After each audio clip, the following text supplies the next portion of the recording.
বাংলাদেশে স্কুলে পড়েছেন, তাহলে এটা নিশ্চয়ই খেয়াল করেছেন।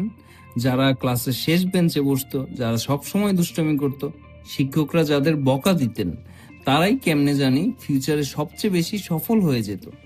ফার্স্ট বেঞ্চাররা এখনো চাকরি খুঁজছে, আর লাস্ট বেঞ্চাররা গাড়ি কিনে ফেলেছে।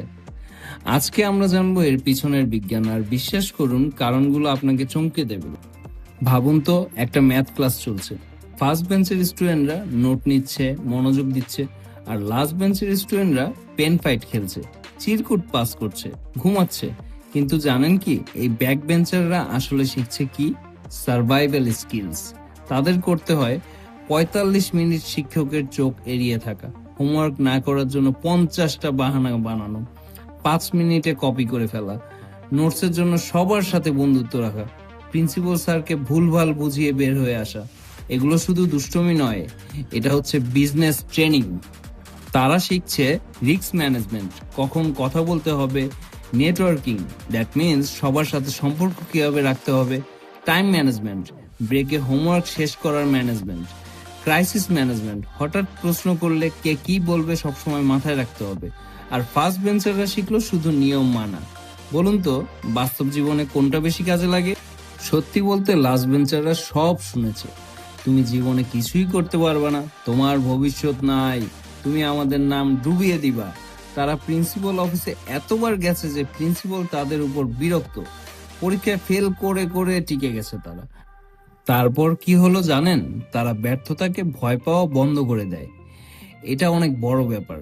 ফার্স্ট বেঞ্চার স্টুডেন্টরা একটা খারাপ রেজাল্ট পেলেই জীবন শেষ মনে করে, আর লাস্ট বেঞ্চার স্টুডেন্টের জন্য ফেইলার সে তো কোনো ব্যাপারই না। যখন ব্যর্থতার ভয় থাকে না, তখন মানুষ রিস্ক নেয়। আর যারা রিস্ক নেয় তারা হয় একদম ফেল করে, না হয় একদম সফল হয়ে যায়। মাঝামাঝি কিচ্ছুতে থাকে না তারা। আর উদ্যোক্তারা কোথা থেকে আসে বলুন তো? একটা সিক্রেট বলি, লাস্ট বেঞ্চাররা বোকা না, তারা বোর্ড। তারা ক্লাসে মনোযোগ দেয় না কেন? কারণ তাদের ব্রেইন অন্যভাবে কাজ করে। শিক্ষক যখন সঠিক পদ্ধতি শেখাচ্ছে, লাস্ট বেঞ্চাররা ভাবছে এই সমস্যা তো আরো সহজভাবে সলভ করা যায়। তারা শর্টকাট খুঁজে, সবকিছু নিয়ে প্রশ্ন করে। এভাবেই করতে হবে, এই কথাটা তারা মানতেই রাজি না। এটাকে বলে divergent thinking. Steve Jobs, Bill Gates, Mark Zuckerberg সবাই কলেজ ড্রপ আউট। বাংলাদেশি স্কুলে থাকলে তারা সবাই ব্যাক বেঞ্চেই বসতো।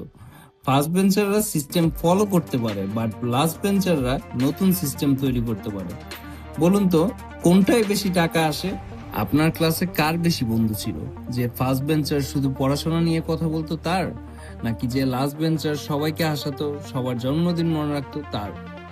ঠিকই ধরেছেন আপনি। লাস্ট বেঞ্চাররা সোশ্যাল ডাইনামিক্স এর মাস্টার। তারা জানে কোন টিচারকে কোন দিন অ্যাভয়েড করতে হবে, কে কলম ধার দিবে, কার কাছে নোট আছে, পুরো ক্লাসকে কিভাবে হাসাতে হয়। এগুলো হচ্ছে লিডারশিপ স্কিলস, এগুলো ইমোশনাল ইন্টেলিজেন্স। বাস্তব জীবনে সফলতা শুধু জ্ঞান দিয়ে আসে না, আসে সম্পর্ক দিয়ে, মানুষকে বুঝার ক্ষমতা দিয়ে। লাস্ট বেঞ্চাররা এটা স্বাভাবিকভাবেই বুঝতে পারে, তাই তারা হয় দারুণ সেলসম্যান, যে কারোর সাথে কথা বলতে পারার জ্ঞানটা, দারুণ ম্যানেজার লাইক মানুষকে বুঝে, দারুণ উদ্যোক্তা লাইক নেটওয়ার্ক তৈরি করার জ্ঞান। আর ফার্স্ট বেঞ্চাররা ভাবে কেন পারফেক্ট জিপিএ কাউকে ইমপ্রেস করছে না। তো সত্যি কথা হলো, লাস্ট বেঞ্চাররা সফল হয় কারণ তারা স্ট্রিট স্মার্ট, শুধু বই স্মার্ট না। ব্যর্থতাকে ভয় পায় না তারা, ডিফারেন্টলি চিন্তা করতে পারে তারা, মানুষের সাথে সম্পর্ক তৈরি করতে পারে তারা। তারা ফার্স্ট বেঞ্চারদের চেয়ে বেশি বুদ্ধিমান না, তারা শুধু আলাদাভাবে তৈরি। আর যে পৃথিবী প্রতিদিন বদলাচ্ছে, সেখানে এই আলাদা চিন্তাই সফল হচ্ছে। পরিশেষে একটাই প্রশ্ন আপনার কাছে, আপনি কি লাস্ট বেঞ্চার ছিলেন? কমেন্টে জানান এখন আপনি কি করছেন। আর হলো, যারা এখনো লাস্ট বেঞ্চে বসেন, তাহলে ফিউচারে আপনার সময় আসছে, ওয়েট করুন। ভিডিও ভালো লাগলে লাইক দিন, চ্যানেল সাবস্ক্রাইব করুন, আর শেয়ার করুন আমাদের লাস্ট বেঞ্চার বন্ধুদের সাথে। মনে রাখবেন, আপনার বেঞ্চ না, আপনার হিউম্যানিটি আর ইন্টেলিজেন্ট আপনাকে সংজ্ঞায়িত করে।